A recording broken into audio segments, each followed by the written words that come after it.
오늘은 종료주일입니다. 우리 예수님께서 나귀 새끼 타시고 예루살렘에 입성하신 날이죠. 우리 예수님이 입성하실 때 많은 사람들이 환영을 했는데 자기 겉옷을 벗어서 길에 까고 길에 펴고 또 종려나무 가지도 길에 펴면서 그 가지를 들고 호산나 다윗의 자손이여 하면서 엄청난 환영을 하게 된 거죠. 그래서 호산나 주일이라고 하기도 하고 또는 고난 주간이라고도 하고 고난 주일이라고 그러죠. 고난 주일이라고도 하고 순환 주일이라고도 하는데 그러나요 종려나무 가지를 들고 환영했기 때문에 종려주일이라고 그렇게 합니다. 그런데 마태복음 21장 7절에서 11절에 이 사실에 대해서 상세하게 말씀하고 있는데 7절에 보면 나귀와 나귀 새끼를 끌고 와서 자기들의 겉옷을 그 위에 얹으며 예수께서 그 위에 타시니 제자들 겉옷을 얹고 그 위에 타시면서 예루살렘 입성하신 사실에 대해서 말씀합니다. 그리고 9절이죠. 앞에서 가고 뒤에서 따르는 무리가 소리 높이 이르되 호산나 다윗의 자손이여 찬송하리로다. 주의 이름으로 오시는 이에 가장 높은 곳에서 호산나 하더라. 이 호산나는 구원하소서, 비논이 구원하소서라는 뜻이죠. 우리나라에서 해당하는 것은 만세랑과 거의 동일합니다. 호산나, 구원하소서 하면서 열렬히 환영했던 거죠. 그래서 10절에 보면은 그들이 환영하면서 그들의 반응이 기록되어 있는데 우리 같이 한번 읽어볼까요? 예수께서 예루살렘에 들어가시니 온 성이 소동하여 이르되 이는 누구냐 하거늘 온 성이 시끄러웠다는 거죠. 소동했다는 거죠. 기초가 흔들릴 정도로 바로 예루살렘 성이 소동이 일어난 거죠. 그러면서 이는 누구냐라고 예수님을 보고 누구냐 묻거늘 누구냐 하거늘 물어본 거죠. 누구냐는 거죠. 예수가 누구냐. 오늘 종료주일에 예수님이 누구니 물으면 의미가 없겠죠. 그래서 11절에 보면 무리가 이르되 갈릴리 나사렛에서 나온 선지자 예수라 하니라. 많은 무리들 중에는 일부죠. 다는 아니겠죠. 갈릴리 나사렛에서 선지자가 날 수 없다 그랬습니다. 시원한 곳이라고 그들은 여겼던 거죠. 그래서 바로 이게 비웃는 모습이 여기 드러나는 겁니다. 나사렛에서 나온 바로 선지자 예수라고 그렇게 이야기를 하는 거죠. 그럼 예수님이 누구신가? 자기 겉옷을 벗어서 길에 펴면서 예수님을 환영했던 사람, 종려나무 가지를 들고서 열렬히 환영했던 사람도 있죠. 그들은 예수님을 알고 환영했을까? 그 다음에 예수님을 가까이 따랐던 제자들도 생각해 볼 수 있지 않습니까? 정말 예수님을 알았는가? 그분이 누구신지, 왜 이 땅에 오셨는지를 알았는가? 유대 교권주자들이요, 대제사장, 서기관, 바리새인들은 예수님을 죽이려고 했던 사람들이죠. 그래서 오늘 우리는 예수님이 누구신지, 그분이 이 땅에 왜 오셨는지, 그분이 오셔서 할 일이 무엇인지 알아야 종료주일의 의미를 깊이 인식할 수 있는 거예요. 그런데 이 사실에 대해서 예수님의 길을 예비했던 세례 요한은 예수님이 누구신지를 정확하게 알았던 것을 알 수가 있습니다. 그래서 세례 요한은 우리 예수님을 보시고요, 요한복음 1장 29절에 말씀하죠. 같이 읽어볼까요? 이튿날 요한이 예수께서 자기에게 나오심을 보고 이르되 보라 세상 죄를 지워가는 하나님의 어린 양이로다. 세상 죄를 지워가는 하나님의 어린 양이라고 말씀하고 있는 겁니다. 우리가 살고 있는 이 세상, 인간의 세상에서 누가 죄를 지었을 때 그 죄를 위해서 대신 죄값을 치러줄 사람은 아무도 없는 거죠. 다 죄인이기 때문에 죄인이 죄인을 위해서 죄값 치를 수 없다는 거죠. 그래서 속죄 또는 속량이죠. 죄 사함의 은혜. 이건 인간이 사용하는 낱말이 아니죠. 우리 기독교에서는 분명히 말씀합니다. 대속자가 살아계시다는, 대속자가 계시다는 거죠. 우리의 죄를 속량해 주실 그분이 계시다는 겁니다. 대단한 거죠.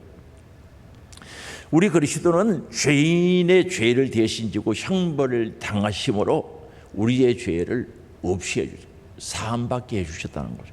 도말해 주셨다는 뜻이죠. 그래서 사회를 요하는 우리 예수님을 바라보면서 보라, 세상 죄를 지우는 하나님의 어린 양이라고 분명히 말씀하고 있고 그렇게 알고 그렇게 선포했던 겁니다. 레위기 16장 6절에서 22절에 보면은 하나님의 어린 양에 대해서 말씀하고 있는 내용이 있습니다. 그런데 이스라엘은 바로 대속죄라고 그러죠. 7월 10일을 무척이나 기쁜 날로 여기는데 바로 이스라엘 백성들이 1년에 한 번씩 대속죄의 죄 사함을 받죠. 그날을 아주 기쁜 날, 좋은 날로 생각하고 있습니다. 대속죄를 준비하기 위해서는 대제사장은 먼저 자기의 청결을 위해서, 거룩을 위해서 계속 힘쓰고 노력하면서 흠이 없는 2마리 양 또는 2마리 염소를 준비하게 되는 겁니다. 하나는 하나님의 성전에 드려지는 바로 성소에, 지성소에 드려지는 양이란 뜻이고 한 마리는 광야에 버려지는 양이죠. 그럼 첫 번째 하나님께 드려지는 양을 가리켜서 속죄 양이라고 합니다. 이때 속죄 양을 드리는 대제사장의 모습을 보면요, 대제사장은 화려한 두루마기 같은 옷을 입죠. 대제사장들이 입는 옷을 입는 겁니다. 그리고 그 두루마기 같은 그 옷 밑에 끝 부분이죠, 하단에 금방울이 쭉 달려 있는 거죠. 그리고 허리춤에는 긴 끈을 메고 지성소에 들어가게 됩니다. 대제사장이 그 안에서 제사장의 일을 잘 마치고 나오면 영광스러운 거죠. 죄 사함 받는 확실한 증거가 되는 거죠. 그런데 제사장이 그 지성소에 들어가다가 죄를 가지고 들어가면 바로 적석에서 죽는 거죠. 죽으면 그 시체를 끌어내릴 수가 없는 거예요. 끌어내려 들어가면 그도 같이 죽기 때문에 그때 허리춤에 메고 갔던 그 끈을 가지고 그 시체를 끌어내게 되는 겁니다. 그런데 이 제사장이 지성소에 들어가면서 어떻게 들어갑니까? 양을 잡아서 그 피를 대제사장이 손에 달고 성소를 지나서 휘장을 통과해서 지성소 벽에 있는 바로 속죄소에 가져가서 거기 피를 붓는 거죠. 하나님께서 여호와께서 그 피를 보시고 이스라엘 백성들의 죄를 다 용서해 주신 거죠. 바로 이스라엘 백성들이 죄값으로 주게 할 그 죄를 바로 어린 양이 대신 죽은 뭘 상징하는 그 피를 거기서 보신 거죠. 그걸 받으시고 하나님께서 영광으로 나타내시고 혹은 강한 빛으로 나타내시면서 대제사장에게 말씀하시는 거죠. 죄 사함 받은 정표를 그들에게 보여주시는 거죠. 그런데 이 바깥에서는 초조와 긴장 속에 기다리는 숨막히는 순간이 지나가는 거죠. 대제사장이 지성소에 들어가서 바로 제사를 드리면서 딸랑딸랑 방울 소리가 나면은 밖에서는 안도의 숨을 쉬는 거죠. 야, 지금 제사를 드리고 있구나. 그 소리에 귀를 기울이고 듣고 있는 겁니다. 그리고 이 제사장이 딸랑딸랑 소리를 내면서 모든 제사의 직무를 잘 감당하고 이제 바깥으로 바로 지성소에서 성소를 거쳐서 바깥으로 나오면은 이스라엘 백성은 죄 사함 받은 그 기쁨에 의해서 할렐루야 하나님을 찬양하면서 막 춤을 추면서 축제가 벌어지는 거죠. 그게 뭡니까? 죄 사함의 기쁨입니다. 내가 지은 죄를 어린 양이 대신 갚아주신 거죠. 그래서 축제가 이루어지는 거예요. 죄 사함의 기쁨, 이루 말로 표현할 수 없는 거 아니겠습니까? 그래서 이 한 마리는 바로 죄 물러드리는 속죄 양이 되는 거죠. 그 다음에 두 번째 한 마리는 어떻게 하나? 그 양은 아셀살 양이라고 하죠. 아셀살 양. 그 이름의 뜻은 벌어진 양이라는 거죠. 벌어진 양. 그럼 이 양은 어떻게 하는가? 먼저 대제사장이 이스라엘 모든 백성들의 죄를 어린 양에게 전가시키는 거죠. 안수기도 합니다. 그 안수기도의 뜻 중에 하나가 전가시킨다는 뜻이거든요. 이스라엘 백성들의 죄를 어린 양에게 전가를 시키는 거죠. 덮어 씌운다는 뜻이죠. 죄짐을 그쪽으로 옮겨버린다는 거죠. 그러면 이제 안수기도 끝나면 미리 선택된 한 사람에 의해서 그 목에 끈이 메어지고 이제 순환의 행보가 시작되는 겁니다. 예루살렘 거리를 통과해가지고 이제 기드론 골짜기를 건너야 감람산으로 갈 수 있거든요. 기드론 골짜기를 통과하고 감람산에 올라가서 감람산에서 동쪽으로 쭉 뻗치는 능선을 따라가면은 요단강이 나오는 거죠. 그 요단강의 그 광야로 이 어린 양을 이제 아세살 양을 끌고 가는 거죠. 그리고 그 강을 건너고 거기다 버려두고 오는 거죠. 그런데 이 과정 속에 쭉 지나갈 때 예루살렘 거리에 어린 양 아세살 양이죠. 끌고 가지요. 가려면 그 길가에 섰던 연도에 섰던 많은 사람, 많은 군중들이 기다렸다는 듯이 아셀 양을 향해서 아세셀 양을 향해서 저주를 퍼붓는 거죠. 그리고 양털을 뽑고 웃더니는 침을 뱉고 돌팔매질을 하는 거죠. 그 예루살렘 거리를 다 나오지 못해서 어느새 아세살 양은요 털이 다 뽑히고 온몸에 피투성이가 되는 거죠. 음매매 소리를 내면서 정말 처절한 모습은 바로 인간들이 얼마나 잔인한가를 보여주는 거죠. 시진맥진에서 질질 끌려오는 양은 이제 앞에서 말씀한 대로 감람산 등선을 따라서 요단강에 가고 요단강에서 배를 타고 건너서 광야에 벌어지는 겁니다. 강바람이 털없는 적신을 뺏새게 후리치는 그런 모습들. 다시 돌아올 수 없는 소름에 이 아세살 양은 또 우는 거죠. 광야에 내려진 그 양은 한참 더 들어갔죠. 끌고 간 사람이 끈을 놓아버리는 거죠. 잘 가라. 끈을 놓을 수밖에 없는 거죠. 그런 사람은 그 양을 그 광야에 버려두고 손사래같이 달려와서 배를 타고 다시 요단강을 건너서 오게 되는 거죠. 양은 아무도 없는 허허벌판 광야에 버려진 양이 되는 거죠. 왜 버려졌습니까? 이스라엘의 죄짐을 지고 광야에 버려진 겁니다. 유다 쪽 강변에 선 사람이 이제 저편 강 건너편을 바라보고 있는 거죠. 아세살 양이 뛰어오죠. 강 언덕이 있었습니다. 거기는 아무도 없죠. 다시 강 하루를 내려갑니다. 갈 수도 없죠. 건너올 수도 없습니다. 음매매 아세살 양은 울음을 터뜨릴 수밖에 없지 않습니까? 양은 피투성이 몸을 이끌고 강 위아래로 이리저리 미친 듯이 막 뛰어다니기 시작하죠. 강을 건널 수는 없습니다. 다시 돌아올 수는 없습니다. 양은 목 놓아 울기 시작하는 거죠. 처절하게 우는 겁니다. 엘리 엘리 나박 사막 딸이 처절한 울음이죠. 날이 이제 어두워지기 시작합니다. 광야에 찬 그 찬바람이 살을 예이는 고통이 어린 양에게, 다시 말하면 아세살 양에게 전달이 되지 않겠습니까? 양은 피와 가죽이 엉켜붙어 있는 거죠. 양은 육신의 아픔과 버려지는 아픔에 막 울부짖는 겁니다. 어둠은 잔병 깔려옵니다. 어디서 맹수들의 우는 소리가 들리는 거죠. 피 냄새를 맡은 거죠. 이리 때가 막 찾아오는 거죠. 굶주림에 지친 맹수들은 마구 모여들면서 아세살 양을 공격할 모습으로 다가오는 거죠. 이 양은 도망가려고 해도 갈 데가 없지 않습니까? 거기서 또 울고 있는 거죠. 애매매 양이 울고 있는 겁니다. 포위망은 점점 좁혀옵니다. 결국 짐승대에 의해서 아세살 양은 온몸이 찢기고 거기서 죽게 되는 거죠. 예수님께서 온 인류의 속죄를 위해서 죽으신 속죄양이 되신 거죠. 그분이 피를 흘리셨다는 거죠. 바로 예수 그리스도는 아세살 양에 대해서 온 인류의 죄짐을 지고 버림당하고 조롱당하고 핍박당한 순환당하신 모습이 바로 그대로 어린 양 속에 나타나고 있지 않습니까? 그래서 히브리서 9장 12절에 말씀합니다. 염소와 송아지 피로 하지 아니하고 오직 자기 피로 영원한 속죄를 이루사 단번에 성소에 들어가셨느니라.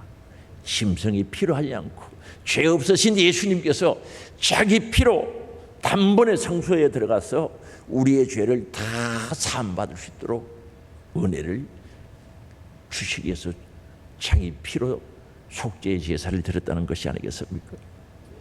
그리고 히브리서 9장 22절에 말씀하죠. 이 율법을 따라 그의 모든 물건이 피로 정결하게 되나니 피 흘림이 없은즉 사함이 없느니라. 피 흘림이 없이 사함이 없다는 거죠. 구약 시대 때 흘린 그 짐승의 피는 위례적인 거죠. 해마다 드려야 될 그 피의 제사였지만은 우리 예수님이 흘리신 그 피, 정결한 피, 죄 없는 그분이 흘린 피는 우리의 영원토록 죄를 씻어줄 수 있는, 사하여 줄 수 있는 능력의 피가 된 줄 아시기 바랍니다. 그래서 단번에 드림으로 말미암아 우리가 거룩함을 입어다 하는데 바로 히브리서 10장 10절이죠. 우리 같이 한번 읽어볼까요? 이 뜻을 따라 예수 그리스도의 몸을 단번에 들이심으로 말미암아 우리가 거룩함을 얻었노라. 그렇습니다. 어린 양 대신 예수님께서 피를 흘려 속죄의 제사를 드리시고 아세살 양에 대해서 고난과 수모와 수초를 다 당하셨기 때문에 우리는 거룩함을 입을 수 있는 은혜를 가지게 된 줄 믿을 수 있기 바랍니다. 그래서 오늘 우리는 이 사실에 대해서 믿어야 되지 않겠어요? 그래서 히브리서 11장 1절에 말씀합니다. 믿음은 바라는 것들의 실상이요 보지 않는 것들의 증거니라고 말합니다. 우리는 믿음은 바라는 것들의 실체이고 증거, 증명이 된다는 거죠. 우리 예수님께서 어린 양 되시고 속죄의 양으로 피 흘려 죽으셨다는 거죠. 우리 예수님께서 아세산 양에 대해서 우리의 허물과 질고를 지고 버림당하셨다는 사실이죠. 이게 확실히 믿어지고 이 사실이 우리에게 증명, 증거가 되어져야 된다는 거죠. 그래서 이 말씀은요, 예수님께서 영광의 보좌 버리시고 세상에 오셔서 온 인류의 저와 여러분의 죄와 허물을 위해서 십자가의 죽으심으로, 대속의 죽음을 죽으심으로 해결해 주신 사실에 대해서 우리에게 증거로, 증명으로 보여주시기 위해서 주신 말씀인 줄 아시기 바랍니다. 구약시대 때는 죄 용서만 받기 위해서 속죄의 제물로 양이나 짐승을 잡아 드리지 않았습니까? 그런데 예수님이 친히 하나님 아들이, 아니 창조주 되신 그분이, 죄 없는 그분이 우리의 죄를 위해서 그렇게 피 흘려 돌아가시고 버림당하셨다는 사실 아니겠습니까? 그래서 세례 요한은 예수 그리스도를 보고 세상 죄를 지고 가는 어린 양이로다라고 선포하신 거죠. 사랑하는 성도 여러분, 이 땅에 오신 예수 그리스도가 정말 예루살렘에 입성하실 때 많은 사람들이 환영했을 때 그들은 예수를 아는 자들이 많지가 않았어요. 얼마 지나지 않아서 예수를 십자가에 못 박으라고 소리쳤던 자들이 아닙니까? 사랑하는 성도 여러분, 여러분은 예수가 누구신지 아십니까? 그분이 누군지 알고 계세요? 세상 죄를 지고 가는, 아니 저와 여러분의 우리의 죄짐을 지고 가신 어린 양 대신 예수 그리스도 예수인 줄 믿을 수 있기 바랍니다. 그리고 그 사실에 대해서 우리에게 확정해 주시기 위해서 예수님은 생명의 떡으로 오셨다고 말씀하셨거든요. 예수님께서 오병이어로 5,000명 먹이시고 12바구니가 남았죠, 떡이. 그래서 많은 사람이 예수님을 왕으로 삼으렸겠죠. 예수님 조용한 곳을 피해서 기도하셨는데, 그리고 그 이후에도 예수님을 추종하는 사람들이 많았습니다. 예수님을 따라가면 밥 먹는 문제만큼은 해결될 줄 알았던 거죠. 그때 당시 먹는 문제가 힘들지 않았겠습니까? 그래서 예수님을 추종했던 거죠. 예수님께서 따르는 그들을 향해서 하신 말씀이 요한복음 6장 26절에 말씀하는데, 너희가 나를 찾는 것은 표적을 본 까닭이 아니요 떡을 먹고 배부른 까닭이로다 하는 거죠. 너희들이 나를 따라오고 추종하는 것은 표적을 일으키신 하나님의 아들 예수를 보고 믿고 온 것이 아니고 배부른 까닭, 빵 때문에 따라온 것이라고 말씀했던 거죠. 정확하게 보신 것 맞죠? 그러시면서 예수님께서 요한복음 6장 27절에 말씀하는데, 썩을 양식을 위하여 일하지 말고 영생하도록 있는 양식을 위하여 하라. 이 양식은 인자가 너에게 주리니 인자는 아버지 하나님께서 인치신 자라고 말씀하는 거죠. 도장 찍어서 보장했다는 거죠. 썩을 양식을 위하여 일하지 말고 영생하도록 있을 양식을 위해서 하라는 거죠. 이건요, 우리 예수님이 주신다는 거죠. 값없이 선물로 주신다는 것 아니겠습니까? 그러면서 예수님께서 요한복음 6장 48절 이하에 말씀하는데, 예수님께서 48절이죠. 요한복음 6장. 내가 곧 생명의 떡이라는 거죠. 예수님 자신이 생명의 떡이라고 말씀하셨습니다. 그리고 49절은요, 너희 조상들은 광야에서 만나를 먹어서도 죽었거니와 그들이 광야에서 신비한 하나님이 주신 하늘로부터 오는 양식을 먹었지만 죽었다는 거죠. 그런데 50절에 이는 하늘에서 내려오는 떡이니 사람을 하여금 먹고 죽지 아니하게 하는 것이다. 바로 이 떡을 먹으면 안 죽는데요, 영원히 산다는 것 아니겠어요? 그래서 51절에 말씀합니다. 같이 이렇게 읽어보겠습니다. 나는 하늘에서 내려온 살아있는 떡이니 사람이 이 떡을 먹으면 영생하리라. 내가 줄 떡은 곧 세상의 생명을 위한 내 살인이라 하시니라. 내가 주는 떡 먹어. 살아있는 떡이야. 먹으면 영생해. 바로 이 생명을 위한 내 살이라고 말씀하고 있는 거죠. 그러면서 54절에 말씀하죠. 내 살을 먹고 내 피를 마시는 자는 영생을 가졌다는 거죠. 예수님의 살을 먹고 예수님의 피를 마신 자는 영생을 가졌다는 거죠. 마지막 날에 내가 그를 다시 살리리라. 부활의 영광을 줄 것을 약속하고 있는 거죠. 그러면서 55절에 내 살은 참된 양식이요 내 피는 참된 음료라고 선포하신 겁니다. 진짜 양식이고 진짜 음료가 된다는 거죠.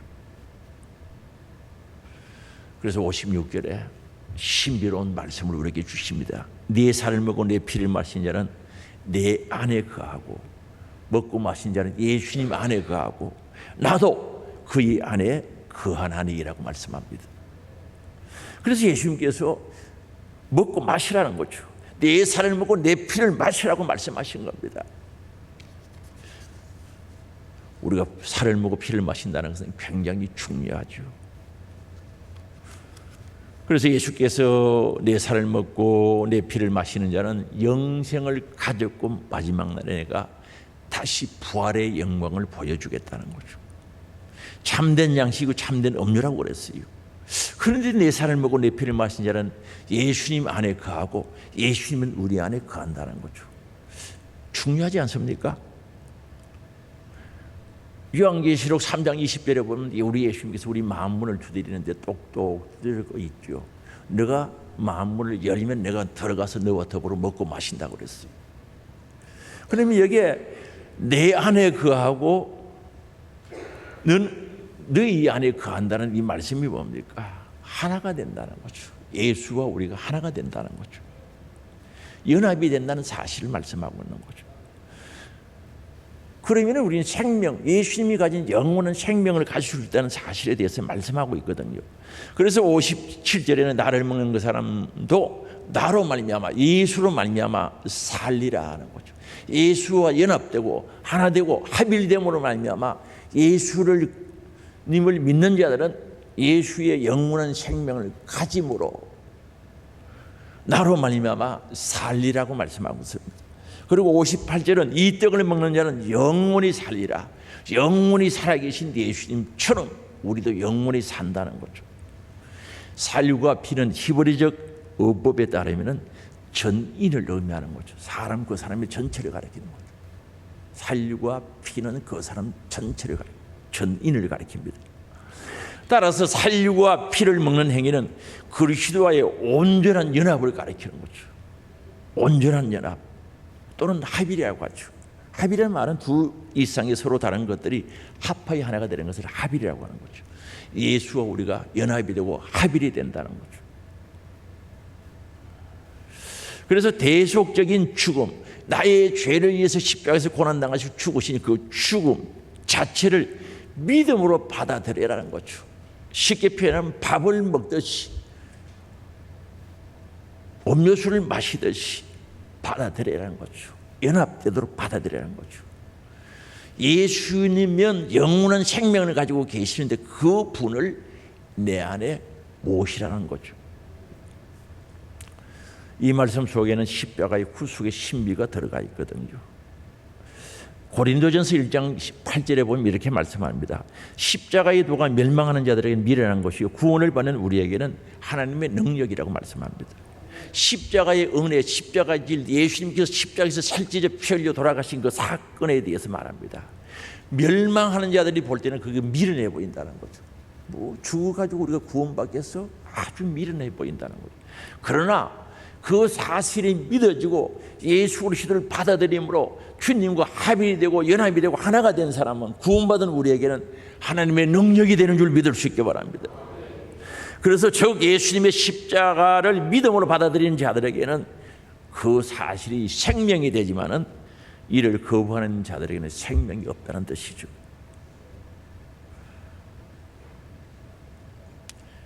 그래서 이러한 예수님의 말씀은 기독교 성례 가운데 하나의 성찬식이죠. 기독교에서는 성례가 두 가지입니다. 하나는 세례식이고 하나는 성찬식인데, 성찬식에 있어서 예수님의 살을 상징하는 떡을 먹고 피를 상징하는 포도주를 마시는 것을 여기서 암시하고 있는 거죠.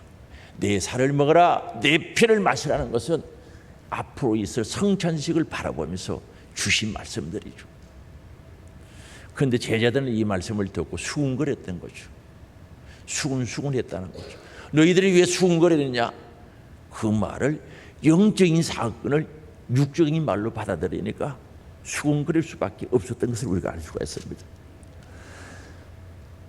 그래서 마태복음이나 마가복음에도 예수님의 십자가 사건을 깊이 다루고 있지만은 오늘 요한복음 6장 63절에 분명히 말씀하시는 것은 살리는 것은 영이니 육은 무익하니 내가 너에게 이런 말은 영이요 생명이라는 거죠. 영적인 말씀을 하신 건데 제자들은 몰라서 수군거렸던 거죠. 사랑하는 성도 여러분, 오늘 성찬 예식이 진행되려고 합니다. 성찬의 궁극적인 의미가 뭡니까? 예수 그리스도와 연합하는 영적인 연합이 이루어지는 거죠. 그리고 영생에 참여하는 데 있다는 사실을 우리들에게 보여주고 있는 거죠. 그래서 우리 예수님께서 내 살을 먹어라, 내 피를 마시라는 거죠. 나와 하나 되자는 거죠. 연합되자는 거죠. 내가 가지고 있는 영원한 생명, 부활의 능력 너희에게 주겠다는 거죠. 그래서 성찬의 의미가 뭡니까? 그리스도 안에서 하나님의 구원의 역사를 기념하는 거죠. 십자가에서 이루어놓은 구원의 역사를 기념하기 위해서 정말 내 죄를 위해서 살찌져 피 흘려 돌아가신 그 은혜를 잊어버리지 않고 기념하기 위해서 성찬식을 하게 되는 거죠. 그리고 그뿐만 아니라 성찬은 그리스도와 현재적인 지금 부활하여 살아계신 그 예수님과 거룩한 영적인 교제가 이루어지는 시간인 줄 아시기 바랍니다. 주님의 살을 피를 먹고 마심으로 신령한 영적인 교제가 이루어진다는 거죠. 주님은 살아계시지 않습니까? 그분과 영적인 교제가, 영조가 이루어진다는 사실이죠. 그리고 성찬은 소망의 선포죠. 이 예식을 통해서 우리는 주님의 죽으심, 대속의 죽음, 속량의 죽으심을 주님 오실 때까지, 재림 때까지 전해야 된다는 거죠. 성찬식을 통해서 우리 예수님께서 이 땅에 오셔가지고 우리의 죄와 흠을 위해서 살찌져 피 흘려 돌아가신 예수님의 죽으심을 증거하는 것이라고 말씀합니다. 그리고 그뿐만 아니라 우리에게 소망을 주시는 말씀입니다. 성찬은 주님의 왕국에서, 다시 말하면 우리 주님이 재림에서 새로운 왕국이 만들어질 때 함께 떡과 잔을 나누자고 약속하신 겁니다. 제자들과 마지막 성만찬을 하시면서 주님께서 이 땅에서는 이게 마지막이라는 거죠. 그게 마지막 만찬이라고 그러죠. 더 없다는 거죠. 그러나 하나님의 나라에서 나와 더불어 장과 떡과 잔을 먹고 마시는 그 잔치하는 날이 온다는 거죠. 제자들에게 일려준 거죠. 오늘 우리가 이 성찬을 행함으로 말미암아 정말 하나님의 나라에서, 하나님이 다스리는 그 왕의 나라에서, 왕의 통치에 있는 주님의 나라에서 주님과 함께 더불어 먹고 마시는 그날이 온다는 거 아니겠어요? 그게 우리의 소망이죠. 우리에게 주는 큰 영광인 줄 믿으시기 바랍니다. 그래서 성찬 예식을 행하게 되는 겁니다. 그럼 예수님은 왜 내 살을 먹으라 내 피를 마시라고 하셨습니까? 예수님은 우리의 참된 양식이 되고 예수님은 우리의 참된 음료가 되시기 때문에 마시라는 거죠. 오늘 보세요. 세상에요, 저가 어렸을 때보다는 잘 먹고 잘 살아요. 좋은 것도 먹고요. 제가 어렸을 때는 뭐 보리밥도 제대로 못 먹은 거죠. 저는 엄청 많이 먹었습니다. 시골에 살면서. 죽도 맛있는 죽 같으면 얼마나 좋습니까? 뭐 전복죽 같으면 얼마나 좋겠어요.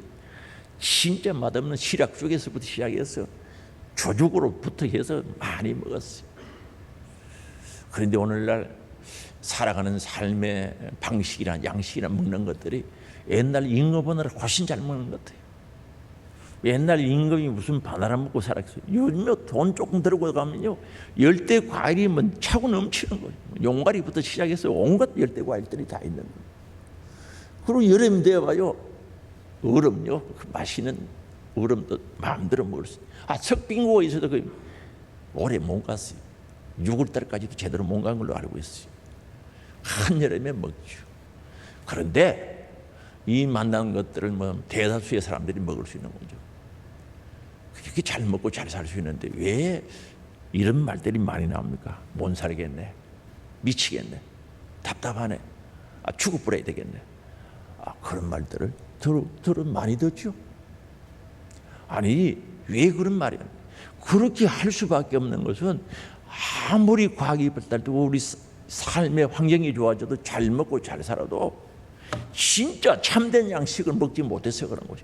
정말 하나님의 양식, 참된 양식을 먹지 못하고 참된 음료를 못 마시는 거죠. 슈퍼마켓에 가면 음료수 종류가 얼마나 많습니까?